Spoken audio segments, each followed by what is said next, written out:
Hello and welcome to PC Error Detective. In today's video, we will show you how to properly shut down a PC in Windows 10.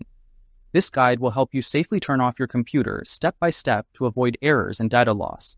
Step 1. Click the Start button located at the bottom left corner of your screen.